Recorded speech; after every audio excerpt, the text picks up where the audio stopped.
Well, hello everyone. I'm Jill Bloom, publisher of Walls and Ceilings, and I'm here today with Associate Editor Hannah Bololi. And I am so honored to have with us a sheetrocker contestant from the CBS television series Tough as Nails. And for those that you don't know, Tough as Nails is a competition series that celebrates everyday Americans who consider the calluses on their hands a badge of honor. Competitors are tested for their strength, endurance, agility, and mental toughness in the challenges that take place in the real world. One by one, they will be eliminated with the Tough as Nails winner is named, but nobody will go home. Even after they punch out of the individual competition, they will have the opportunity to win additional prizes in the team competition that continue throughout the season. But the series will redefine what it means to be tough, providing that it comes in all shapes and sizes. Make sure to watch Wednesdays at 8/7 Central on CBS.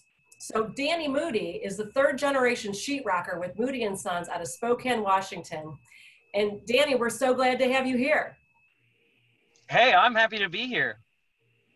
Well, I'm excited to turn it over to Hannah, who's gonna kick us off with some great questions and a fun conversation. It's always fun with me around. Always. Well, we will put that to the test in just 1 minute, Danny.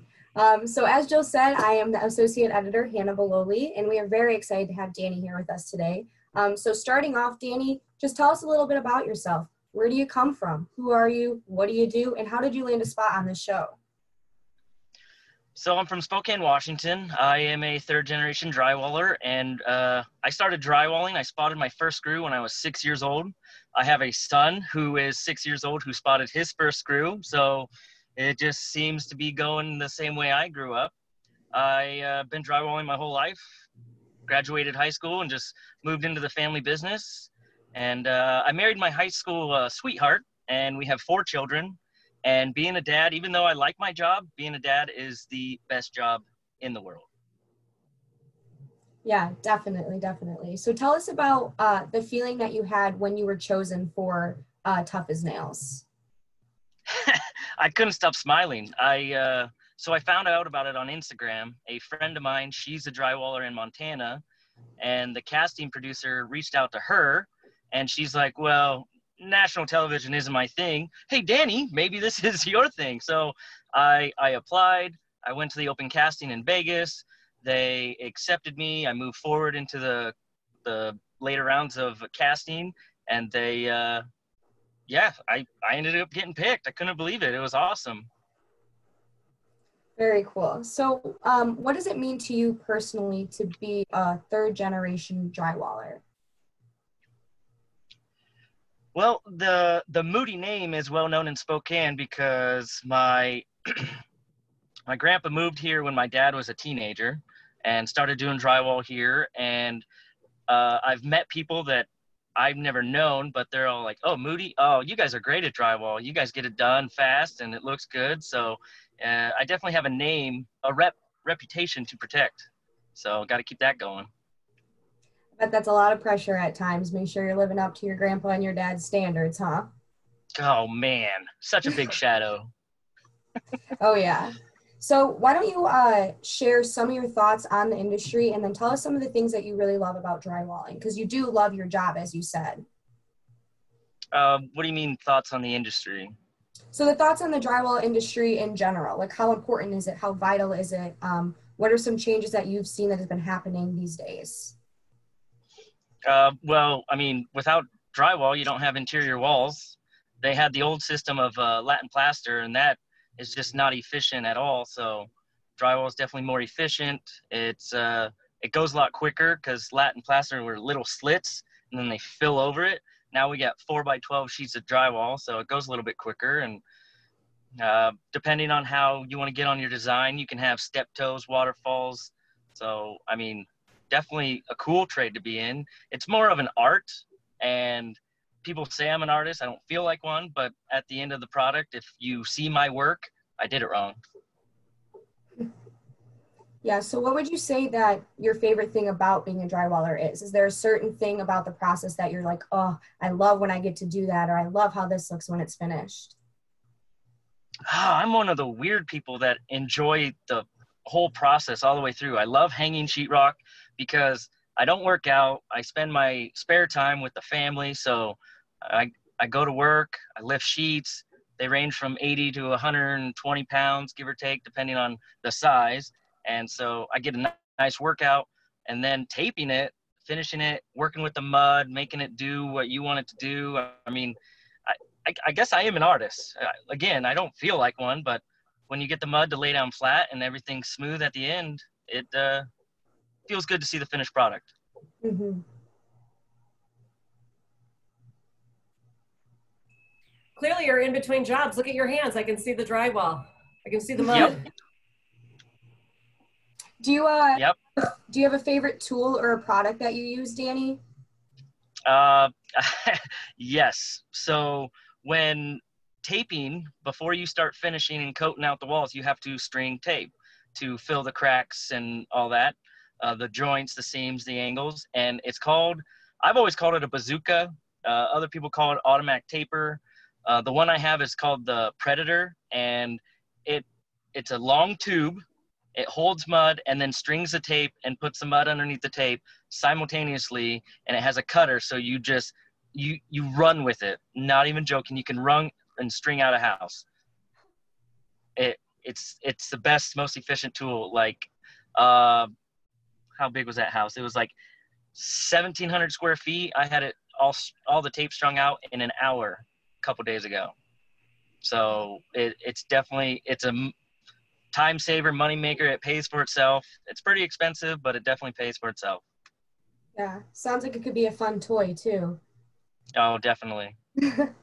So let's talk a little bit about the show now. What was your overall strategy in this competition?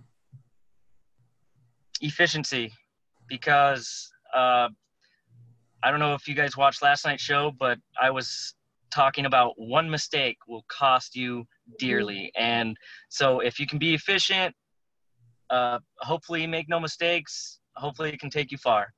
So efficiency, definitely keeping your head on and paying attention to detail. Yeah. Because like Phil says, it's all about mental toughness as well. Mm-hmm. Yeah, you guys are really big on making sure that you're doing an honest day's work. You're earning the money that you're making every day. Yep. Yeah, definitely. So this is a spoiler alert for who hasn't seen the first episode of Tough as Nails. But Danny, you won that first competition, and that granted you the option to pick your own team. So what were you thinking when you went about picking your team? Luckily, since I finished first, I got to watch the rest of that competition and then the second competition to see how people were doing, to see how they're going about their project. So I got to see how they worked under pressure, which is huge. And I mean, and then the bricklaying competition, I got to see finesse, you know, if they paid attention to detail, because I'm all about detail. Being a drywaller, you have to be detailed, because again, if you see my work, I did it wrong. So if they paid attention to detail when it came to a team, if we could all put our heads together and think through everything, I think it would make us do better. Mm-hmm. Can you share some specific examples of how being a drywaller or a sheetrocker has given you the upper hand in the competition? So like I was just saying, paying attention to detail, but also moving 12-foot sheets by yourself, it gives you a lot of core strength. Mm-hmm. And well, I'm already short, so I'm low to the ground. I have a good sense of balance. I walk stilts all the time. So again, my balance on that balance beam with the wheelbarrow, I don't remember struggling at all. So walking stilts, walking up and down benches, I have pretty good balance. I can ride a hoverboard while wearing stilts. So that's got to say something. That's impressive. So, yeah, I don't know why I decided to try it, but yeah, why not? I want to see video of that. Yeah, me too. My Instagram has it. All right, fabulous. Yeah, tell the viewers where they can find you on Instagram really fast. So my Instagram handle is @drmoody22. Perfect. So what do you think has been the most challenging and also the most rewarding thing about this competition? The most challenging was time away from home.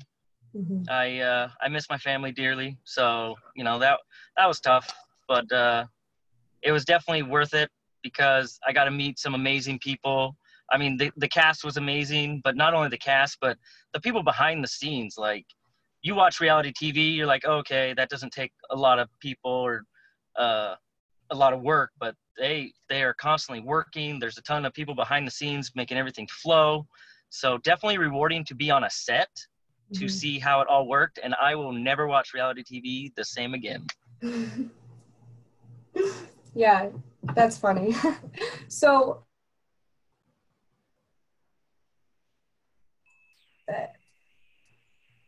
I miss that.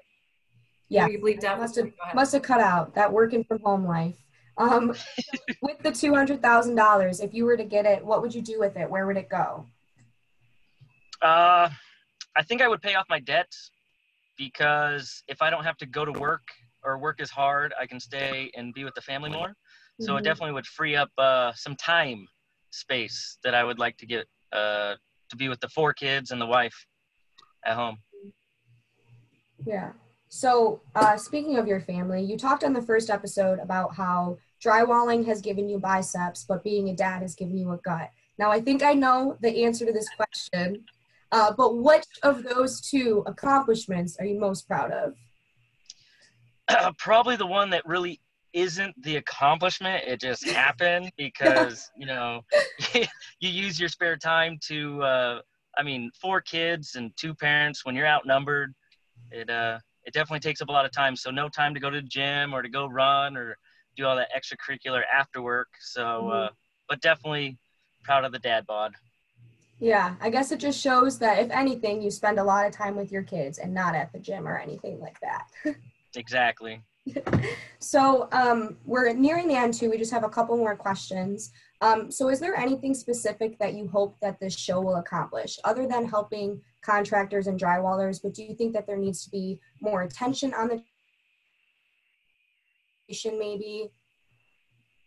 I hope that the show will, because not everyone is made for education or a higher education like college. Like, I enjoyed school. I was a straight A student, but I don't think it was meant for me. I like being active. I just love building stuff with my hands. So being in the trades, I hope it shines a light on, if you're not the type to go to college, there are trades, so many trades that can use so many people. Like, so I hope people think that they can take a different route other than college into making an income and a living. Yeah, definitely. That's so important even nowadays with the labor shortage in the construction industry, plus COVID on top of it. It's important for people to know that there are things out there that they can do. Exactly. Yeah. So how are the calluses on your hands doing? Yeah, they're all right. Okay. Yeah. Not too shabby. I'm sure you've seen worse. Yeah, yep. Yeah, good. So we're nearing the end now. So is there anything else that you want to share, Danny? Any other plugs that you want to give, maybe tell them a little bit more about yourself or anything of that nature? I'm not really one to talk about myself, so I mean, I'll just leave that one alone. No, this was fun. I don't got anything else. Well, Danny, it's been a pleasure and an honor to talk to you, especially knowing that, you know, you're a sheetrocker from the industry, and we appreciate your time. We know how busy you are, especially now that you're back home and catching up on all your jobs. So now, does your dad still work in the business, and your grandfather? Well, my grandfather passed away in 2005. Wow. But me and my dad, we still work side by side and have been a lot here lately because, like we were just talking about, the shortage in hands, like getting people on the job. It's hard now. So if anyone's willing to work, we put them to work. But lately it's just me and my dad and my brother-in-law, really, and another guy. So we're just trying to keep up and keep things moving along. Well, that's great. And again, thank you everyone for watching and joining us today. And if you have any questions for Hannah or myself, or even for Danny that we can pass along, please go to wconline.com. And while you're there, make sure you sign up for our free digital edition and our e-newsletters, so you can always stay up to date as to when our next videos are happening, especially with fun people like Danny. And everybody, please stay safe and healthy, and we look forward to seeing you next time. Thanks again, Danny. Yep, thank you guys.